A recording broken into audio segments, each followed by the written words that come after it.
10वीं क्लास के भूगोल विषय की बात करोगे तो चैप्टर 6 में अच्छा खासा ऑब्जेक्टिव क्वेश्चन पूछा जाता है, 2 नंबरिया क्वेश्चन। जैसा कि आपको पता है 2 नंबरिया क्वेश्चन 5 नंबर में नहीं आता, केवल 2 नंबर और ऑब्जेक्टिव क्वेश्चन 2 ही पोर्शन पूछा जाता है। तो इसमें लगभग इसमें देखो तो 40 से ऊपर ऑब्जेक्टिव क्वेश्चन बता रहे हैं, सब के सब मनः मस्तिष्क में याद कर लो, क्योंकि यहाँ से क्वेश्चन आ सकता है।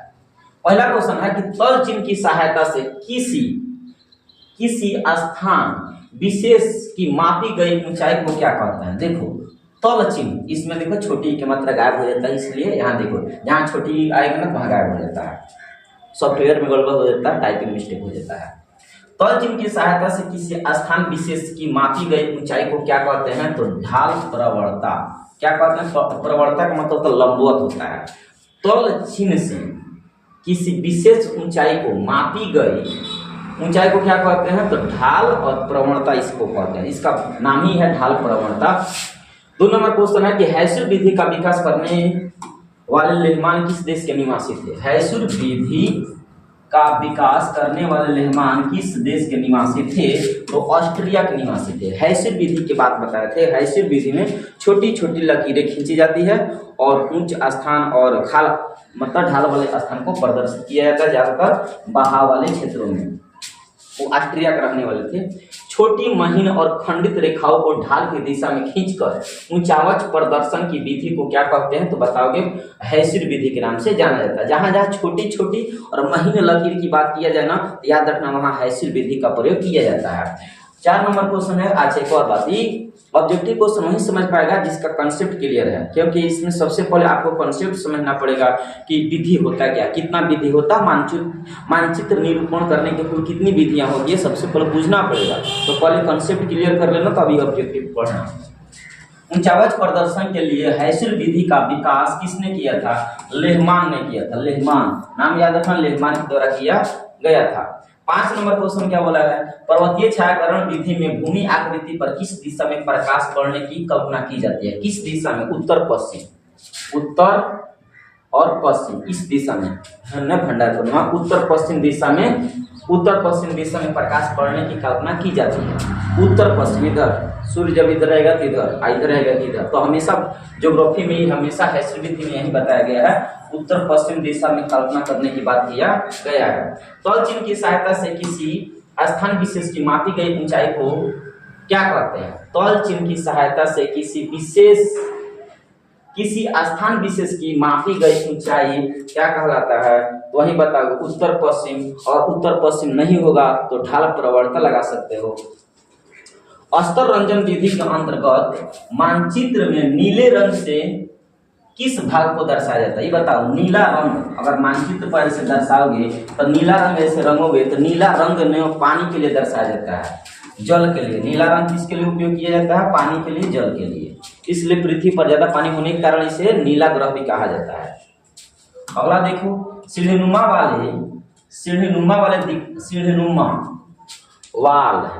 वाले दिखाई देने के लिए कितनी समुच्च रेखाएं निश्चित अंतराल पर बनाई जाती है, तो 2 निश्चित अंतराल पर बनाई जाती है, 1 2, ठीक है।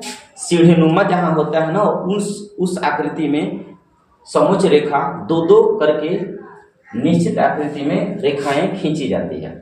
किसी विधि से मानचित्र आकर्षण और सजीव दिखता है, किस विधि से, मतलब कहो ना ऐसे 7 गो विधि होता है मानचित्र निरूपण का, तो उसमें बताना है कौन से ऐसी विधि है जिसे खींचने पर ना सबसे सजीव और आकर्षण लगता है, जी चाहता है कि हमेशा देखते रहें। ऐसी कौन सी विधि है जो सबसे अच्छा लगता है देखने में अच्छा लगता है, छोटी छोटी महीन रेखा खींची जाती है ना, वो विधि सबसे अच्छा लगता है, जिसे हैसूर विधि के नाम से जानते हो।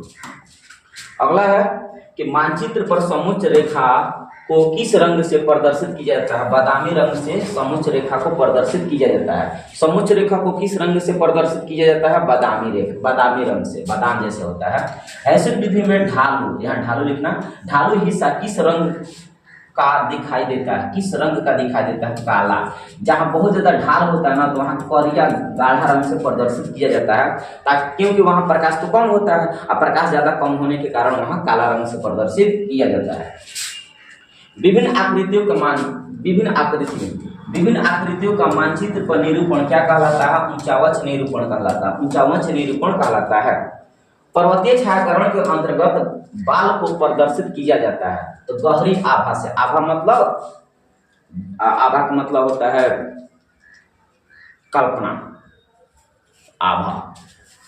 पर्वतीय छायाकरण के अंतर्गत बाल को प्रदर्शित किया जाता है गहरी।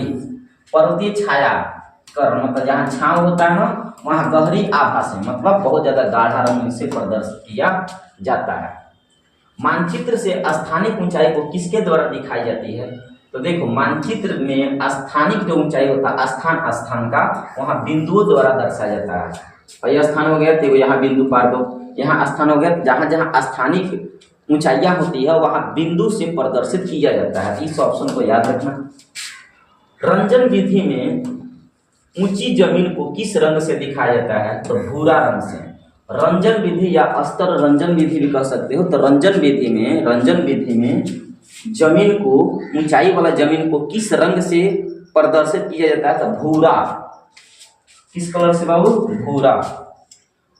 स्थलाकृति लक्षणों से समतले मतलब मिलते जुलते, हाँ लिख लीजिए, मिलते जुलते प्रतीकों द्वारा मानचित्र के दृश्य भूमि के प्रदर्शन विधि को क्या कहते हैं? तो कहते हैं आकृतिक विधि। कौन विधि? आकृतिक विधि के नाम से जाना जाता है। यह अपवाद में आता है, ये परीक्षा में पूछा है। समोच्च रेखा एक दूसरे को क्या होती है? बार बार प्रतिच्छेद करती है, बार बार काटती है। तो बार बार काटती है, बार बार क्या करती है? काटती है। तो ऑप्शन याद रखना, समोच्च रेखा एक दूसरे को हमेशा एक दूसरे के ऐसे काटती रहती है, ऐसे हमेशा काटती रहती है। तो याद रखना, बार बार काटती है। समुद्र की सतह सर्वत्र कैसी होती है? एकदम समान होती है। समुद्र की सतह देखो, समुद्र के एकदम बराबर सतह होता है। तो समुद्र की सतह कैसी होती है? एक समान होती है, बराबर होती है। ऑप्शन याद रखना। हेस्टर विधि का प्रतिपादक कौन है? लेहमान है, मेजर लेहमान। वो सैनिक अध्यक्ष भी हुआ करते थे और ऑस्ट्रिया के रहने वाले थे। समुच्च रेखा विधि का प्रतिपादन सर्वप्रथम डच अभियंता का मतलब होता है डच एक देश है, वहाँ के इंजीनियर थे, इंजीनियर के हिंदी में अभियंता कहते हैं। तो डच अभियंता एन ने कब किया था? कह रहा है कि ऑब्जेक्टिव देखो, ऐसे भी क्वेश्चन पूछ सकता है। समुच्च रेखा का प्रतिपादन किसने किया था? तो डच के इंजीनियर किया था, डच अभियंता एन। कब किए थे? 1730 ईस्वी में। याद रखना, डच अभियंता एन ने 1730 ईस्वी में समुच्च रेखा का प्रतिपादन किया था। यदि समुच्च रेखा दूर दूर खींची गई हो तो किस प्रकार के ढाल को प्रदर्शित किया जाता है? देखो, समुच्च रेखा में अगर आकृति एकदम दूर दूर पर ऐसा खींचा गया हो, इसका मतलब है धीमी ढाल है। कैसा ढाल है? धीमी। और अगर एकदम नजदीक खींची गई हो, एकदम ज्यादा ढाल है। इस बात को समझो। तो अगर दूर दूर पर रेखा ऐसा खींचा गया तो किस प्रकार की ढाल है? बहुत धीमी ढाल है, धीमी। कौन विधि ऊंचावच प्रदर्शन करने के लिए विधि नहीं है? देखो, हेस्टर विधि होता है, समुच्च रेखा विधि होता है, रंग विधि होता है, लेकिन अंक विधि नहीं होता। अंक विधि ऊंचावच प्रदर्शन करने के लिए कोई विधि नहीं होता, अंक विधि नहीं होता है। भी आकार की समुच्च रेखा किस स्थलाकृति के प्रदर्शन के लिए खींची जाती है? देखो, भी आकार जो होता है ना, भी आकार, तो भी आकार की स्थलाकृति प्रदर्शन के लिए खींची जाती है। बाहुकूट, पठार, झील, भी आकार के समुच्च रेखा किस स्थलाकृति के प्रदर्शन करने के लिए किया जाता है? तो भी आकार में कौन होता है? भी आकार में देखो तो ज्वालामुखी पहाड़ होता है, बाहुकूट होता है, झील होता है, पठार होता है। तो पठार तो एकदम समतल होता है। झील देखो तो झील भी आकार में बह सकता है, ज्वालामुखी तो भी आकार होता नहीं है। बाहुकूट और झील याद रखना, ऑप्शन हो जाएगा बी। अस्तर रंजन विधि द्वारा बर्फीले क्षेत्र को, बर्फीला मतलब जहाँ बर्फ होता है ना, वहाँ सफेद रंग से प्रदर्शित किया जाता है। तो ऑप्शन याद रखना, बर्फ वाले क्षेत्रों में सफेद रंगों से प्रदर्शित किया जाता है। बी एम किसे प्रदर्शित करता है? बी एम तल चिन्ह को प्रदर्शित करता है। बोर्ड मार्क तल चिन्ह को प्रदर्शित करता है, समुद्री तल चिन्ह को प्रदर्शित करता है बी एम। अस्तर रंजन विधि के अंतर्गत हल्के कथई रंग से किस स्थलाकृति को प्रदर्शित किया जाता है? तो पर्वत जो होता है ना, हल्के कथई कलर के प्रदर्शित किया जाता है। तो परीक्षा में पूछेगा, अस्तर रंजन विधि के अंतर्गत हल्के कथई रंग से किस स्थलाकृति को प्रदर्शित किया जाता है? तो बताओगे पर्वत को। भू आकृतियां त्रिआयामी होती है, क्योंकि उनमें होती है, क्या होती है जी? इनमें से कोई नहीं होती है। भू आकृति जो त्रिआयामी होता है ना, वो त्रिभुजाकार होता है। त्रिभुजाकार ऑप्शन नहीं है, तो इसलिए आंसर लगा देना इनमें से कोई नहीं, इनमें से कोई नहीं होगा। इनमें से कौन सा ऊंचावच प्रदर्शन करने की विधि नहीं है? देखो, अस्तरंजन विधि प्रदर्शन करने की एक विधि है, हैसिल विधि भी एगो विधि है, पर्वतीय छायाकरण विधि भी एगो विधि है, लेकिन सारणीकरण कोनो विधि नहीं होता, इसलिए ऑप्शन लगाओगे बी, ये कोनो विधि नहीं होता है। पर्वतीय छायाकरण विधि में भू आकृतियों पर किस दिशा से प्रकाश पड़ने की कल्पना की जाती है? तो वही बात हम कर रहे हैं, जब भी दिशा की बात करोगे ना, कामना दिशा से प्रकाश पड़ने की संभावना होती है, तो उत्तर पश्चिम दिशा में प्रकाश पड़ने की संभावना भूगोल में माना जाता है। पर्वतीय देशों के ऊंचावच को प्रभावशाली ढंग से किस विधि द्वारा दर्शाना संभव है? पर्वतीय देशों में, जहाँ पर्वत होता है, पर्वत पठार वाला क्षेत्र होता है ना, उन सभी देशों में किस प्रकार के विधि का प्रयोग किया जाता है? तो बताओ कि पर्वतीय नाम है तो पर्वतीय छायाकरण विधि का प्रयोग किया जाता है। तल चिन्ह की सहायता से किसी स्थान विशेष की मापी गई ऊंचाई को क्या कहते हैं? स्थानिक ऊंचाई कहते हैं। नक्शे पर जलीय भाग को किस रंग से प्रदर्शित किया जाता है? तो जलीय भाग को नीले रंग से प्रदर्शित किया जाता है। जल को किससे प्रदर्शित करते हो? नीले रंग से। और बर्फ को सफेद रंग से। अस्तर रंजन विधि के अंतर्गत मानचित्र में नीले रंग से किस भाग को दिखाया गया? नीले बोला है ना, फिर से यहाँ जल लगाओगे, दो बेर क्वेश्चन हो गया। अस्तर रंजन विधि के अंतर्गत मानचित्र में मैदान को किस रंग से प्रदर्शित किया जाता है? तो मैदान कैसा होता है? मैदान हरा भरा होता है, तो मैदान जब भी मानचित्र में दर्शाओगे तो हरिहर रंग से रंगना पड़ेगा, तो मैदान को हरा रंग से रंगा जाता है। समुद्र की सतह के समांतर समान ऊंचाई वाले स्थानों को मिलाने वाले रेखा क्या होता है? समान ऊंचाई मतलब समुच्च रेखा कहलाता है। जब भी समान ऊंचाई होगा समुच्च रेखा को लगाना। ज्वालामुखी से यदि कोई पहाड़ी बनी है तो किस प्रकार दिखाई देती है? शंकुनुमा। और ज्वालामुखी है तो वो पहाड़ी पर निकला हुआ जैसे ज्वालामुखी निकलता है, तो ये किस आकार की दिखाई देती है? शंकुनुमा जैसा दिखाई देती है।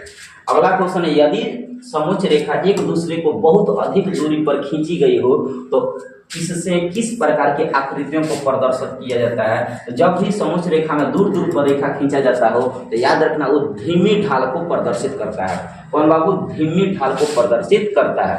41 नंबर क्वेश्चन है, वह कौन सी भू आकृति है जिसका आधार काफी चौड़ा होता है? आधार काफी चौड़ा होता है लेकिन शिखर काफी पतला होता है। आधार चौड़ा हो गया, शिखर काफी पतला हो गया, तो क्या कहलाएगा? पर्वत कहलाएगा। आधार चौड़ा है लेकिन शिखर, ऊपर का शिखर पतला है, तो क्या कहलाएगा? पर्वत कहलाएगा। ठीक ना। अगला देखो, यदि समुच्च रेखा सकेंद्री वृत्ताकार हो जिसके बीच का वृत्त अधिक ऊंचाई प्रदर्शित करता हो तो इससे किस प्रकार की भू आकृतियां अनुमान लगाया जा सकता है? देखो, समुच्च रेखा सकेंद्री वृत्ताकार है, सकेंद्री वृत्ताकार है जिसके बीच का वृत्त अधिक ऊंचाई है, वृत्त का वृत्त अधिक ऊंचाई है, सकेंद्री है, अब बीच के वृत्त में अधिक ऊंचाई है, वो प्रदर्शित करता है। किस प्रकार की आकृति बनाया जा सकता है? पर्वत ऊंचाई प्रदर्शित। अब ऐसा वृत्त बनाना है, दो सकेंद्री का मतलब होता है दो वृत्त, सकेंद्री वृत्त है, इसका बीच वाला हिस्सा ना ऊंचा है, मतलब जहां काटेगा ना, अभी कैसे काटेगा सुनो, और बीच वाला हिस्सा ये थोड़ा ऊपर है, तो जब भी ऊपर ऐसे बीच वाला हिस्सा होता है तो पर्वत वो भी कहलाता है। याद रखना, इसका भी आंसर क्या होगा? पर्वत होगा। आगे है, किस भू आकृति का आधार शिखर दोनों चौड़ा होता है? देखो, आधार और शिखर दोनों चौड़ा बोला है, तो आधार और शिखर दोनों चौड़े हैं। जब आधार और शिखर दोनों चौड़ा होता है तो उसमें क्या कहते हैं? पठार कहते हैं। जितना आधार है उतना ही शिखर भी रहे ना तो वो पठार है, क्योंकि पठार के ऊपरी सिरा देखोगे तो चपाट होता है, अब पर्वत के ऊपरी शिखर नुकीला होता है। अगर इस प्रकार पूछे तो ये पर्वत है और ये पठार है, तो निचला आधार चौड़ा हो और शिखर पतला हो तो पर्वत को प्रदर्शित करेगा। आधार और शिखर दोनों एक समान हो तो पठार को प्रदर्शित करेगा। यहाँ क्या बोला है? आधार और शिखर दोनों चौड़ा है और विस्तृत है, बड़ा है, तो क्या कहलाएगा? पठार कहलाएगा। यदि किसी भू आकृति के ढाल को छोटी छोटी और सटी हुई रेखाओं से प्रदर्शित किया जाता हो तो उसे क्या कहते हैं? देखो, छोटी छोटी ढाल जब भी हो, 7 गो विधि में से किस विधि में सबसे छोट रेखा का प्रयोग किया जाता है? तो हैसिल विधि में। तो हैसिल विधि इसके आंसर हो जाएगा। ये रहा आपका 44 प्रश्न। ठीक है, इसे बार बार रिवीजन कर लो, यहाँ से क्वेश्चन अगर आएगा तो इसी में से आएगा। ठीक है, ओके।